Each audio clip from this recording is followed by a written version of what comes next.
My name is Michaela Banissy. I'm a Professor of Human Brain Research at the University of London. Non-invasive brain stimulation refers to a range of techniques that allow you to modulate brain activity without having to invasively cut away into the skull or anything like this. They effectively involve using either magnetic pulses or electrical stimulation to the scalp, but that can actually modulate your brain activity below. The technique of non-invasive brain stimulation is rapidly changing. There's been lots of work over the last decades or so really pushing it forward, and it continues to do so. In terms of where it's going, there's a lot of pressure, or a lot of interest I should say, on multimodal techniques, so combining stimulation approaches across different domains, and it has a lot of interest in the potential that it might be able to be used in either clinical groups to help performance or even in typical groups as well. The method of non-invasive brain stimulation has been tried in a variety of conditions and has been shown to have some efficacy. One example is depression. So there's been work where some form of brain stimulation known as transcranial magnetic stimulation has been shown in clinical trials to improve depressive symptoms in individuals that have major depressive syndrome who have typically been treatment resistant in the past. There are a number of homemade stimulation devices currently available on the market, and they're actually quite worrying for me as a researcher and for the community.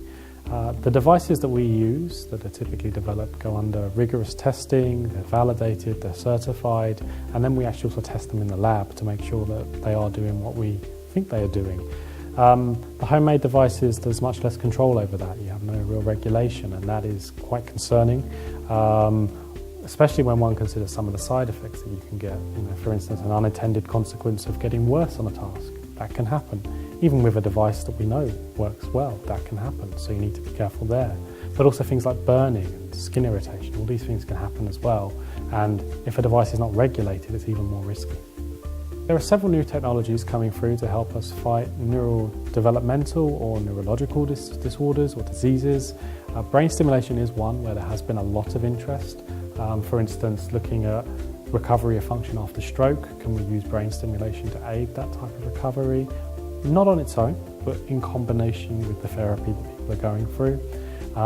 In certain neurodevelopmental disorders, people can identify a variety of those, things like autism, dyslexia, a number of conditions like that. There's also been interest in trying to use brain stimulation in that domain to improve performance or aid it. And so a number of studies ongoing, perhaps not enough clinical trials just yet, but promising results that suggest it can be useful. Electrical stimulation, particularly transcranial electric stimulation, changes the brain by acting upon something called the membrane potential. So basically your brain cells fire based on electrical voltage, and what transcranial electric stimulation is doing is sending a weak amount of current, roughly enough to power a small flashlight, through the brain in order to change the excitability of the brain cells under the electrode. This excitability change can make those cells more or less likely to fire, so it's playing around with the electrical voltage, and that's largely how transcranial electric stimulation is working. One example where transcranial electric stimulation has helped performance is in the context of creativity. So people have used something called transcranial alternating current stimulation. This is a type of stimulation that allows us to try to put your brain into a certain frequency, into a certain state. And there are certain specific states that have been shown to be useful for creativity. So by non-invasively inducing that frequency, it can help you be in the zone, so to speak, before you start being creative. And this has been shown to help creativity to some degree. Another example is by targeting brain regions that are thought to play a role in the creative process, particularly the dorsolateral prefrontal cortex, the region just at the front of your head. And people have found that by modulating the activity of that region, that can also improve creative problem solving. There are lots of other potential uses for non-invasive brain stimulation. People have shown it can be beneficial to modulate perception, modulate memory, modulate lots of other areas of cognition, including social processing as well. So in an applied sense, there's lots of potential. In an experimental sense as well, it's very helpful in the lab because it allows us to understand the brain. Because by changing brain activity, we can see what effect does that have on a certain task. And that effect can be informative about what that brain area does.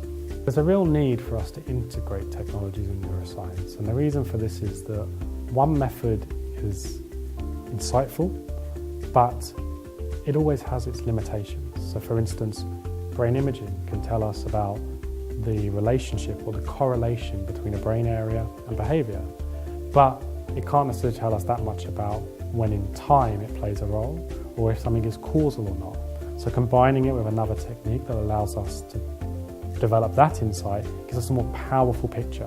So really, if we want a holistic picture of brain function, relying on one technique alone is never going to be enough. We need multiple techniques converging together. It's a real challenge to integrate them though, so you really do need to be working with partners who can actually help you to achieve that aim. One of the partners that we've worked with over the years that have been really helpful in allowing us to integrate solutions are Neuro Device. We found them really beneficial as partners because they take time to understand our problems and find ways, solutions, for us to integrate and move forward in order to address them. Some of their kits and developments related to brain stimulation have been very novel in the field. The new neurostim device, for instance, that's involved in transcranial brain stimulation, is actually something that's come about for a collaboration between Neuro Device and other academics actually getting together, talking about what are the problems, what are we missing in the current devices. And they really took on board our feedback and have developed a device that's particularly useful and has a lot of potential to move forward.